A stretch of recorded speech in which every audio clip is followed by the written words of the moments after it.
Okay, friends, how do you speak confidently when you don't know enough about the topic? I had a student come to me this week and tell me that her area of expertise is in banking. It's AI, it's fintech, it's things that are related in that space. But because she is a well-spoken woman, she's in a leadership position, she is now increasingly getting called upon to talk about blockchain and to talk about cryptocurrency and to talk about things that are just a little bit outside of her comfort zone, but she doesn't want to say no to the opportunities. So in this video today, I'm going to be sharing tips with you on how to be confident when you're not necessarily up to speed on the topic. Tip number one is to read three books on the topic. And you want to make sure that these three books actually present a different or differing positions on the topic. In other words, you don't want just one party line. You want to get the opposing side as well so that you get a fair and balanced perspective of something such as cryptocurrency. Now, I am completely aware that not everybody has all the time in the world to read a bunch of books. So one of my favorite apps that I use is either called Get Abstract or Blinkist.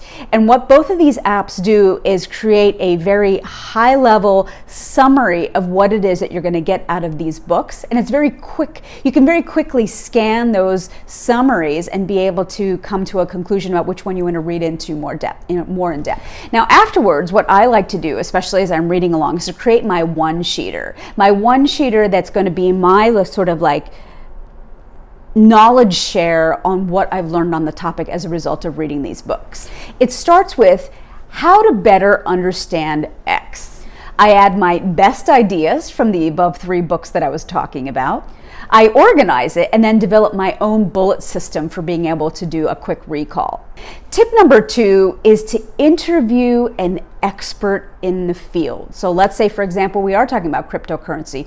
Who can you interview that's a known expert in that field? And honestly, I feel like Twitter and Facebook are great places for you to be able to do some of this cold outreach. Twitter probably more than not. Can you observe an expert in this field? I find that Goalcast and YouTube are great destinations for you to be able to observe an expert speaking on this space. Alternatively, I think people often think that a mentor has to be somebody that you speak to face to face. I think a mentor can be somebody who's written a book. One of my favorite books is written by Phil Knight, who is the founder of Nike. He wrote Shoe Dog. And I think just watching his entrepreneurial struggle is a form of mentorship. And he's taken the energy and the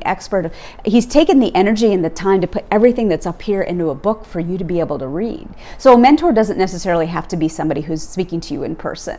So get an expert mentor or teacher, establish a cadence at how often you're going to be reaching out, the method by which you're going to be reaching out. Is it going to be text? Is it going to be phone? Is it going to be email? And make sure that you're very specific in what it is that you're asking this mentor to fill the gaps for when it comes to your knowledge. Tip number three, get an accountability buddy. I believe in accountability buddies for everything. Get somebody that's going to hold you accountable, that you're going to check in with once a week, maybe twice a week. You decide the cadence. But it's going to be someone that's going to hold you accountable to the amount of knowledge that you've gained week after week in the lead up to your speaking engagement. You want to create SMART goals. And what's most important about this mentor is that you want someone who's going to leave you with action items, is going to give you critical feedback on areas where you can improve, and is going to be committed to actually meeting with you. Be sure to ask them for feedback so that you can improve over time. Tip number four, take advantage of communities. There are tons of communities around cryptocurrency if that's the topic that you're going to be talking about. You can go on Facebook for this, you can go on Twitter for this, you can search the web for this, but leverage those communities and those networks and do a little bit of listening to understand what people are already talking about. It can be a great learning tool to figure out what's trending right now. And tip number five, here are 4 questions that you can ask yourself to think critically about the topic. Number one, what are the different schools of thought in the space? Number two, what are some assumptions? Number 3, what does success look like in the space? And alternatively, what does failure look like? And number 4, who are the key players in the space? I head up a leadership platform for executive women. You can go to joyadas.com, and if you go there, I have a few gifts for you. You can actually download a number of tip sheets on different ways that you can have boundaries in the workplace, be your own best advocate in the workplace, or you could just figure out how to have some confidence and practice those tips that I've offered at home to be able to build that confidence muscle.